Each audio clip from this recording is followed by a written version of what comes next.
ನಮಸ್ಕಾರ ವಿದ್ಯಾರ್ಥಿಗಳೇ, ಕಳೆದ ವಿಡಿಯೋದಲ್ಲಿ ನಾವು 8ನೇ ಪಾಠವನ್ನು ನೋಡಿದ್ದೇವೆ.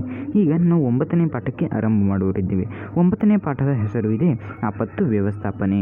ಆಪತ್ತು ವ್ಯವಸ್ಥಾಪನೆ ಬಗ್ಗೆ ನಾವು 6ನೇ ಇಯತ್ತೆಯಲ್ಲಿ, 7ನೇ ಇಯತ್ತೆಯಲ್ಲಿ ಮತ್ತು 6ನೇ 7ನೇ ಇಯತ್ತೆಯಲ್ಲಿ ತುಂಬ ಅಭ್ಯಾಸವನ್ನು ಮಾಡಿದ್ದೇವೆ. ಸ್ವಲ್ಪ ಅಭ್ಯಾಸವನ್ನು ಇನ್ನೂ ಉಳಿದಿದೆ. ಆ ಅಭ್ಯಾಸವನ್ನು ನಾವು ಇಲ್ಲಿ 8ನೇ ಪಾಠ ಇಯತ್ತೆಯಲ್ಲಿ, 9ನೇ ಇಯತ್ತೆಯಲ್ಲಿ ಮತ್ತು 10ನೇ ಇಯತ್ತೆಯಲ್ಲಿ ಮಾಡುವರಿದ್ದೇವೆ. ಈ 3 ಇಯತ್ತೆಗಳಲ್ಲಿ ಈ ಆಪತ್ತು ವ್ಯವಸ್ಥಾಪನೆ ಪಾಠ ಇದ್ದೇ ಇದೆ. ಎಂದರೆ 8ನೇ ಇಯತ್ತೆಯಲ್ಲಿ ಕೂಡ ಇದೆ, 9ನೇ ಇಯತ್ತೆಯಲ್ಲಿ ಕೂಡ ಇದೆ ಮತ್ತು 10ನೇ ಇಯತ್ತೆಯಲ್ಲಿ ಕೂಡ ಇದೆ. ಎಂದರೆ ನೀವು ಇಲ್ಲಿ ತಿಳಿದುಕೊಳ್ಳಿರಿ, ಈ ಆಪತ್ತು ವ್ಯವಸ್ಥಾಪನೆ ಯಾವ ಪಾಠ ಇದೆ ಇದು ತುಂಬ ಮಹತ್ವದಾಗಿದೆ. ಈ ಆಪತ್ತು ವ್ಯವಸ್ಥಾಪನೆ ಕೇವಲ ಪರೀಕ್ಷೆಗಾಗಿ ಅಲ್ಲ, ಆದರೆ ದೈನಂದಿನ ಜೀವನದಲ್ಲಿ ಯಾವಾಗಿ ಇಲ್ಲಿ ಆಪತ್ತು ಆದರೆ ಅಲ್ಲಿ ಕೂಡ ಇದು ತುಂಬ ಮಹತ್ವದಾಗಿದೆ. ಅದರ ಸಲುವಾಗಿ ಇದರ ಅಭ್ಯಾಸವನ್ನು ಕೇವಲ ಪರೀಕ್ಷೆಯ ದೃಷ್ಟಿಯಿಂದ ಅಲ್ಲವೇ, ಆದರೆ ನಮ್ಮ ದೈನಂದಿನ ಜೀವನದಲ್ಲಿ ಇದರ ಉಪಯೋಗ ಆಗುವುದು ಈ ದೃಷ್ಟಿಯಿಂದ ಕೂಡ ಇದೆ. ಈ ಪಾಠದ ನೀವು ಅಭ್ಯಾಸವನ್ನು ಮಾಡಿರಿ ಎಂದು ನಾನು ನಿಮಗೆ ಹೇಳುತ್ತಿದ್ದೇನೆ. ಈಗ ಸ್ವಲ್ಪ ನೆನಪಿಸಿಕೊಳ್ಳಿರಿ ಎಂದು ಹೇಳಿದ್ದಾರೆ ನೋಡ್ರಿ. ಆಪತ್ತು ಅಂದರೆ ಏನಿರುವುದು? ಆಪತ್ತು ಎಂದರೆ ಏನು? ಆಪತ್ತು ವ್ಯವಸ್ಥಾಪನೆ ಪಾಠ ಮಾಡುವ ಅಭ್ಯಾಸವನ್ನು ಮಾಡುವಾಗ ಆಪತ್ತು ಎಂದರೆ ಏನು?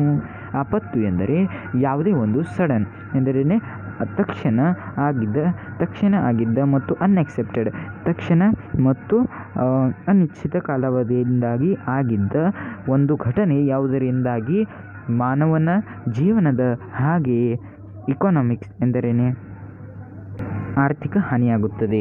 ಯಾವುದೇ ಒಂದು ಸಡನ್ ಘಟನೆ, ತಕ್ಷಣವಾದ ಮತ್ತು ಅನಿಶ್ಚಿತವಾದ ಘಟನೆ ಯಾವುದರಿಂದಾಗಿ ಮಾನವನ ಜೀವನದ ಹಾಗೆಯೇ ಆರ್ಥಿಕ ಹಾನಿಯಾಗುತ್ತದೆ. ಅದಕ್ಕೆ ನಾವು ಅಲ್ಲಿ ಆಪತ್ತು ಎಂದು ಕರೆಯುತ್ತೇವೆ. ಆಪತ್ತಿನ ಪ್ರಕಾರಗಳು ಯಾವುವು? ಆಪತ್ತಿನ 2 ಮುಖ್ಯ ಪ್ರಕಾರಗಳಿವೆ. ಆಪತ್ತಿನ ನೈಸರ್ಗಿಕ ಆಪತ್ತು ಮತ್ತು ಮಾನವ ನಿರ್ಮಿತ ಆಪತ್ತು. ಹೀಗೆ ಆಪತ್ತಿನ 2 ಮುಖ್ಯ ಪ್ರಕಾರಗಳಿವೆ. ಹಿಂದಿನ ತರಗತಿಯಲ್ಲಿ ನಾವು ವಿವಿಧ ನೈಸರ್ಗಿಕ ಆಪತ್ತುಗಳ ಬಗ್ಗೆ ಸ್ವಲ್ಪದರಲ್ಲಿ ಅಭ್ಯಾಸವನ್ನು ಮಾಡಿದ್ದೇವೆ ಮತ್ತು ಈ ಇಯತ್ತೆಯಲ್ಲಿ ನಾವು ಭೂಕಂಪ ಹಾಗೆ ಕೆಲವು ಇನ್ನೂ ನೈಸರ್ಗಿಕ ಯಾವ ಆಪತ್ತುಗಳಿವೆ ಅವುಗಳ ಬಗ್ಗೆ ಅಭ್ಯಾಸವನ್ನು ಮಾಡುವರಿದ್ದೇವೆ. ಕಳೆದ ಇಯತ್ತೆಯಲ್ಲಿ ನಾವು ನೈಸರ್ಗಿಕ ಆಪತ್ತುಗಳು ಸ್ವಲ್ಪದರಲ್ಲಿ ಅಭ್ಯಾಸ ಮಾಡಿದ್ದೇವೆ. ಈಗ ನಾವು ಇವುಗಳ ಬಗ್ಗೆ ಸ್ವಲ್ಪ ಡೀಟೇಲ್ ಆಗಿ ಇಲ್ಲಿ ಅಭ್ಯಾಸವನ್ನು ಮಾಡುವರಿದ್ದೇವೆ. ಮೊದಲಾಗಿ ಭೂಕಂಪ ಎಂದರೆ ಏನು? ಭೂಕಂಪ ಎಂದರೆ ಭೂಮಿಯ ಕಂಪನ ಆದರೆ ಅದನ್ನು ನಾವು ಭೂಕಂಪ ಎಂದು ಕರೆಯುತ್ತೇವೆ. ಭೂಕಂಪದ ಯಾವ ಪರಿಣಾಮಗಳಾಗುತ್ತದೆ ಅಂದರೆ, ಭೂಕಂಪದಿಂದಾಗಿ ಅನೇಕ ಕಟ್ಟಡಗಳು ಬೀಳುತ್ತವೆ, ಅನೇಕ ಆರ್ಥಿಕ ಮತ್ತು ಜೈವಿಕ ಹಾನಿಗಳು ಆಗುತ್ತವೆ ಮತ್ತು ಅನೇಕ ಗಿಡ ಮರಗಳು ಕೂಡ ಅಲ್ಲಿ ನಾಶವಾಗುತ್ತವೆ. ಅನೇಕ ಈ ಪ್ರಕಾರವಾಗಿ ಹಾನಿಗಳು ಅಲ್ಲಿ ಆಗಿದ್ದು ನಮಗೆ ಕಂಡುಬರುತ್ತದೆ. ಭೂಕಂಪ ಎಂದರೆ ಏನು? ಭೂಕಂಪವನ್ನು ಇಂಗ್ಲಿಷ್ನಲ್ಲಿ ಕರೆಯುತ್ತಾರೆ ಅರ್ಥ್ಕ್ವೇಕ್. ಭೂಕಂಪ ಎಂದರೇನೆ ಭೂಮಿಯ ನಡುಗುವಿಕೆ, ಇಲ್ಲಿ ಭೂಮಿಯ ಕಂಪನ. ಹೌದು, ಭೂಕವಚದಲ್ಲಿ ಆಕಸ್ಮಿಕವಾದ ಕಂಪನ ಆಗುವುದು. ಭೂಕವಚದಲ್ಲಿ ಭೂಮಿಯಲ್ಲಿ ಭೂಕವಚಗಳಿರುವ, ಭೂಮಿಯ ಅಂತರ್ಭಾಗದಲ್ಲಿ ಭೂಕವಚಗಳಿರುವ ಮತ್ತು ಇವುಗಳಲ್ಲಿ ಆಕಸ್ಮಿಕವಾಗಿ ಒಂದು ವೇಳೆ ಕಂಪನ ಆಗೋದು ಭೂಮಿಯು ನಡುಗುವ ಹಾಗೆ ನಮಗೆ ನಡುಗುತ್ತದೆ. ಮತ್ತು ಈ ಭೂಮಿಯ ಯಾವ ನಡುಗುವಿಕೆ ಇದೆ ಮತ್ತು ಈ ಭೂಮಿಯ ನಡುವಿಕೆ ಇಲ್ಲವೇ ಭೂಮಿಯ ಯಾವ ಕಂಪನವಿದೆ ಅದನ್ನು ನಾವು ಭೂಕಂಪ ಎಂದು ಕರೆಯುತ್ತೇವೆ. ಈ ಭೂಮಿಯ ಕಂಪನ ಯಾವಾಗ ಆಗುತ್ತದೆ? ಆಗ ಭೂಪೃಷ್ಠದ ಕೆಲವು ಭಾಗವು ಮೇಲೆ ಕೆಳಗೆ ಇಲ್ಲವೇ ಹಿಂದೆ ಮುಂದೆ ಆಗಿದ್ದು ನಮಗೆ ಕಂಡುಬರುತ್ತದೆ. ಹಿಂದೆ ಮುಂದೆ ಇಲ್ಲವೇ ಮೇಲೆ ಕೆಳಗೆ ಆಗಿದ್ದು ನಮಗೆ ಭೂಕಂಪದಲ್ಲಿ ಕಂಡು ಬರುತ್ತದೆ. ಮತ್ತು ಈ ಮೇಲೆ ಕೆಳಗೆ ಇಲ್ಲವೇ ಹಿಂದೆ ಮುಂದೆ ಆಗಿದ್ದ ಕಾರಣವಾಗಿ ಭೂಪೃಷ್ಠವು ನಡುಗುತ್ತದೆ. ಇದರಿಂದಾಗಿ ಭೂಪೃಷ್ಠವು ನಡುಗುತ್ತದೆ. ಭೂಗರ್ಭದಲ್ಲಿ ಭೂಮಿಯ ಅಂತರ್ಭಾಗದಲ್ಲಿ ಯಾವಾಗ ಈ ಅಲೆಗಳು ಎಂದರೆ ಭೂಮಿಯ ಭೂಕವಚದ ಆಕಸ್ಮಿಕವಾಗಿ ಕಂಪನವಾಗುತ್ತದೆ ಆಗ ಕೆಲವು ಅಲೆಗಳು ಅಲ್ಲಿ ನಿರ್ಮಾಣವಾಗುತ್ತೆ ಮತ್ತು ಈ ಅಲೆಗಳು ಎಲ್ಲ ದಿಶೆಗಳಲ್ಲಿ ಹಬ್ಬಲು ಸ್ಟಾರ್ಟ್ ಮಾಡುತ್ತವೆ, ಎಲ್ಲ ದಿಶೆಗಳಲ್ಲಿ ಹಬ್ಬುತ್ತವೆ. ಮತ್ತು ಈ ಯಾವ ಭೂಕಂಪ ಆಗುತ್ತದೆ, ಅಲೆ ಎಲ್ಲಿಂದ ಸ್ಟಾರ್ಟ್ ಆಗುತ್ತೆ, ಎಲ್ಲಿಂದ ತಯಾರಾಗಲು ಸ್ಟಾರ್ಟ್ ಆಗುತ್ತದೆ, ಅಲ್ಲಿಂದ ಅದರ ಮೇಲಿನ ಭೂಮಿಯ ಯಾವ ಕವಚದ ಇದೆ ಅಲ್ಲಿಗೆ ಆ ಬಿಂದುವನ್ನು ನಾವು ಭೂಕಂಪದ ಕೇಂದ್ರ ಬಿಂದು ಎಂದು ಕರಿತೀವಿ. ಉದಾಹರಣೆಗೆ ಇಲ್ಲಿ ನೋಡ್ರಿ, ಇಲ್ಲಿ ಭೂಕಂಪವು ಆಗಲು ಸ್ಟಾರ್ಟ್ ಆಗಿದೆ, ಇಲ್ಲಿ ಭೂಕಂಪ ಆದರೆ ಇಲ್ಲಿ ಹಿಡಿದು ಹರಡಲು ಸ್ಟಾರ್ಟ್ ಆಗಿದೆ. ಭೂಮಿಯ ಅಲೆಗಳು ಯಾವಿವೆ? ಇಲ್ಲಿ ಭೂಕಂಪದಲ್ಲಿ ಇಲ್ಲಿ ಹಿಡಿದ ಇಲ್ಲಿಂದಾಗಿ ಅಲ್ಲಿ ಹರಡಲು ಆರಂಭವಾಗಿದೆ. ಮತ್ತು ಇದನ್ನು ಯಾವ ಬಿಂದು ಇದೆ ಇದನ್ನು ನಾವು ಭೂಕಂಪದ ನಾಭಿ, ಭೂಕಂಪದ ಕೇಂದ್ರ ಬಿಂದು ಎಂದು ಕರೆಯುತ್ತೇವೆ. ಈ ಭೂಮಿಯ ಮೇಲಿನ ಭಾಗಕ್ಕೆ ಭೂಕಂಪದ ಕೇಂದ್ರ ಬಿಂದು ಮತ್ತು ಅದರ ಕೆಳಗಿನ ಭಾಗಕ್ಕೆ ನಾವು ಭೂಕಂಪದ ನಾಭಿ ಎಂದು ಕರೆಯುತ್ತೇವೆ. ಮೇಲಿನ ಬಿಂದುಕ್ಕೆ ಭೂಕಂಪದ ಕೇಂದ್ರ ಬಿಂದು, ಕೆಳಗಿನದಕ್ಕೆ ಭೂಕಂಪದ ನಾಭಿ ಮತ್ತು ಯಾವ ಹರಡುತ್ತವೆ ಅವುಗಳನ್ನು ಭೂಕಂಪದ ಅಲೆಗಳು ಎಂದು ಕರೆಯುತ್ತೇವೆ. ಭೂಕಂಪದ ಅಲೆಗಳೆಂದು ನಾವು ಅದನ್ನು ಕರೆಯುತ್ತೇವೆ. ಮತ್ತು ಭೂಕಂಪದ ಹೆಚ್ಚು ಪರಿಣಾಮವು ಈ ಭೂಕಂಪದ ಕೇಂದ್ರ ಬಿಂದುವಿನ ಸಮೀಪದಲ್ಲಿ ಮತ್ತು ಭೂಕಂಪದ ನಾಭಿಯ ಸಮೀಪದಲ್ಲಿ ಆಗಿದ್ದು ನಮಗೆ ಕಂಡು ಬರುತ್ತದೆ.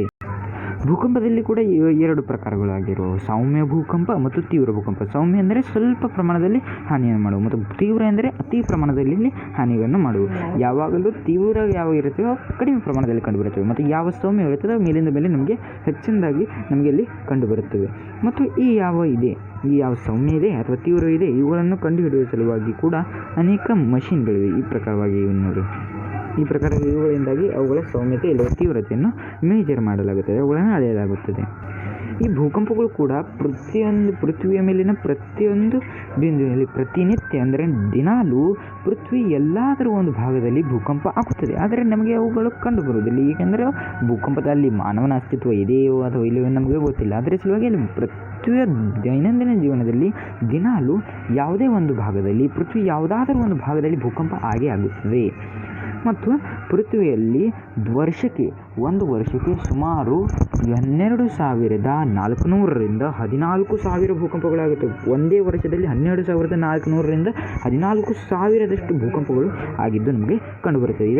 ಇದರ ಬಗೆಗಿನ ನಮಗೆ ಮಾಹಿತಿಯನ್ನು www.iris.edu ಅಂದರೆ ಎಜುಕೇಷನ್ ಈ ವೆಬ್ಸೈಟ್ನಲ್ಲಿ ನಮಗೆ ಕಂಡುಬರುವುದು.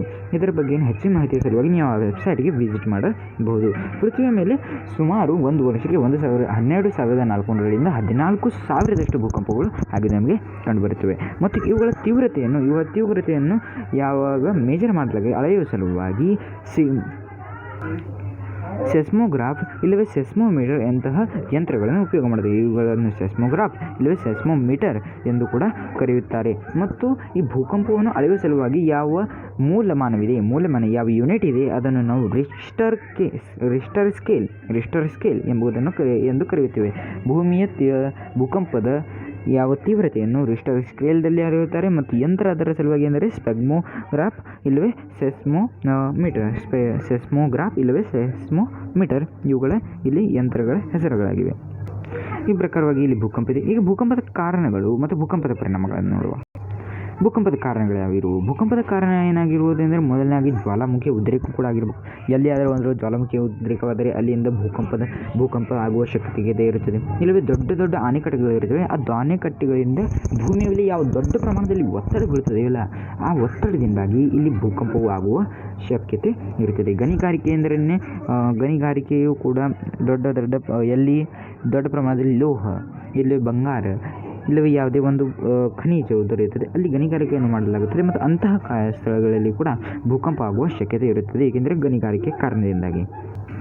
ಮತ್ತು ಭೂಮಿಯ ಒಳಗಡೆ ಪರಮಾಣು ಪರೀಕ್ಷೆಗಳನ್ನು ಮಾಡುತ್ತಾರೆ. ಭೂಮಿಯ ಒಳಗಡೆ ಪರಮಾಣು ಪರೀಕ್ಷೆಗಳನ್ನು ಮಾಡುತ್ತಾರೆ. ಇದರಿಂದಾಗಿ ಕೂಡ ಭೂಕಂಪ ಆಗುವ ಶಕ್ಯತೆ ಇರುತ್ತದೆ.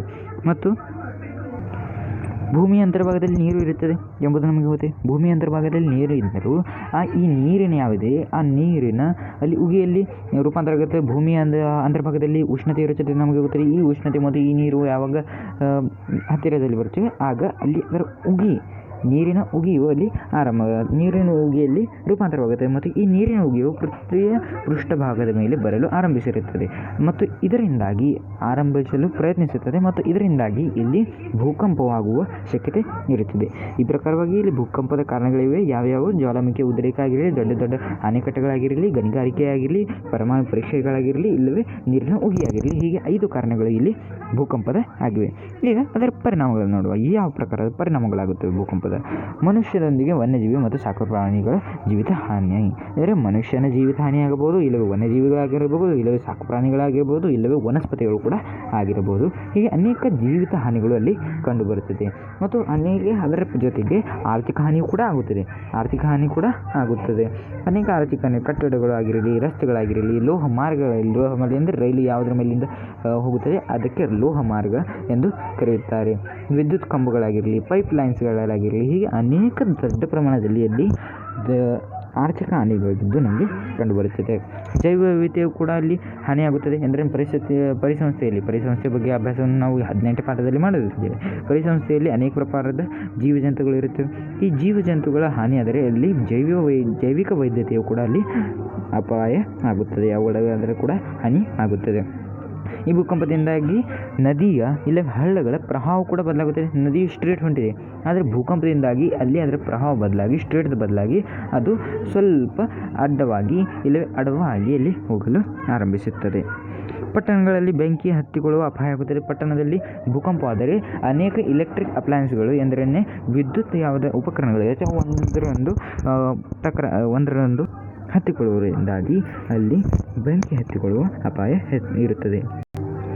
ಒಂದು ವೇಳೆ ಈ ಭೂಕಂಪವು ಸಮುದ್ರದ ಕೆಳಗೆ ಆದರೆ ಅಲ್ಲಿ ಸುನಾಮಿಯ ಅಲೆಗಳು ಆಗುವ ಸಾಧ್ಯತೆ ಅಲ್ಲಿ ಇರುತ್ತದೆ. ಈ ಭೂಕಂಪದಿಂದಾಗಿ ಭೂಮಿಯಲ್ಲಿ ನೀರಿನ ಜಲಪಾತಗಳು ಇರುತ್ತದೆ, ಅದು ಮೇಲೆ ಕೆಳಗೆ ಆಗುತ್ತದೆ. ಈ ಪ್ರಕಾರವಾಗಿ ಇಲ್ಲಿ ಭೂಕಂಪದ ಪರಿಣಾಮಗಳು ಯಾವ್ಯಾವಿವೆ ಅಂದರೆ ಮನುಷ್ಯನ ಜೀವಿತ ಹಾನಿ, ಆರ್ಥಿಕ ಹಾನಿ, ಜೈವ ವೈವಿಧ್ಯತೆ ಹಾನಿ, ನದಿಗಳ ಪ್ರವಾಹದಲ್ಲಿ ಬದಲಾವಣೆ, ಪಟ್ಟಣಗಳಲ್ಲಿ ಬೆಂಕಿ ಹತ್ತಿಕೊಳ್ಳುವುದು, ಸುನಾಮಿ ಅಲೆಗಳು ಮತ್ತು ಭೂಗತ ಜಲಪಾತಗಳಲ್ಲಿ ಬದಲಾವಣೆ. ಹೀಗೆ 7 ಇಲ್ಲಿ ಭೂಕಂಪದ ಪರಿಣಾಮಗಳಿದ್ದು ನಾವು ನೋಡಿದ್ದೇವೆ.